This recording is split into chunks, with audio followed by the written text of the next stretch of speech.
En général, l'objectif du discours est de convaincre une audience. Le ton utilisé est donc particulièrement important. Il faut bien garder à l'esprit qu'on s'adresse directement à un public. Il faut d'abord préciser dans quel contexte le discours est prononcé. Adapter le niveau de langue en fonction de l'époque et du public devant lequel est prononcé le discours.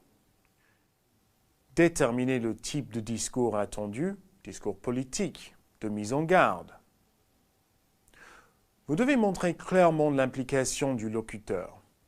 Pourquoi il prend la parole? Quelle est sa légitimité? Le correcteur doit comprendre à qui s'adresse le discours.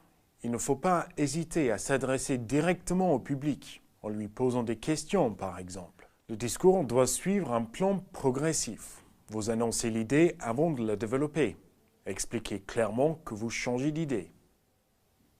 Pensez à articuler vos idées en utilisant des connecteurs. Soyez convaincant. Il faut faire réagir le public et le faire adhérer à vos idées.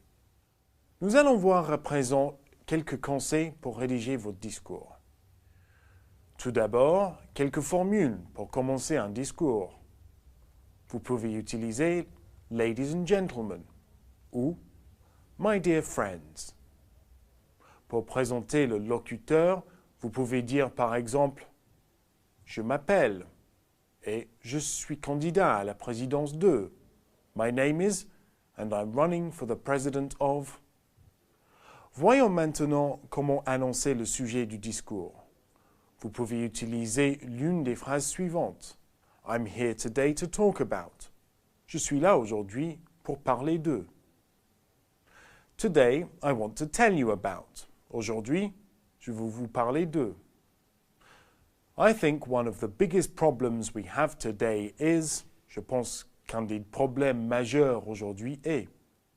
Lors d'un discours, il est nécessaire d'impliquer le public, en utilisant le pronom you, par exemple, ou en montrant la proximité entre le locuteur et le public par l'utilisation de we et together. On peut également poser des questions rhétoriques. Do you think that it's fair? Pensez-vous que ce soit juste? Don't you think that together we can make the situation evolve?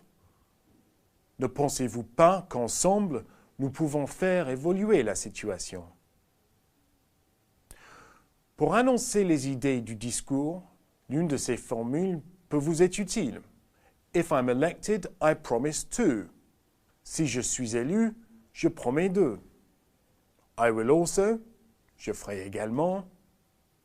I keep in mind that, je garde à l'esprit que. I feel particularly concerned with, je me sens tout particulièrement soucieux de. Comment convaincre le public? En utilisant l'impératif. Believe me, croyez-moi. Vote for me, votez pour moi. On a un recours au superlatif. I'm the best for this project. Je suis le meilleur pour ce projet. I am the most reliable candidate. Je suis le candidat le plus fiable. En répétant un slogan comme un leitmotiv, la répétition permet de donner la force aux mots. Together, we can succeed. Ensemble, nous pouvons réussir. Voici quelques exemples pour valoriser ou critiquer une situation. We are given this great opportunity to. Nous avons cette grande chance de. That is unacceptable. C'est inacceptable. We shouldn't have to endure this situation. Nous ne devrions pas avoir à subir cette situation. Comment terminer le discours? Vous devez reprendre les idées clés du discours et avec une phrase qui persuadera définitivement le public de s'impliquer ou de se ranger à vos côtés, comme « Vote for me, you will not regret it ». Votez pour moi, vous ne le regretterez pas. Voyons quelques techniques utiles pour votre discours. Utilisez des phrases exclamatives. Associez « how », un adjectif et un point d'exclamation. Par exemple, « How awful », que c'est horrible. What a shame. Quelle honte. Faites des phrases au futur. You'll not be disappointed. Vous ne serez pas déçus. Enfin, n'hésitez pas à mettre des formes contractées et soignez la mise en page. Faites des paragraphes clairs.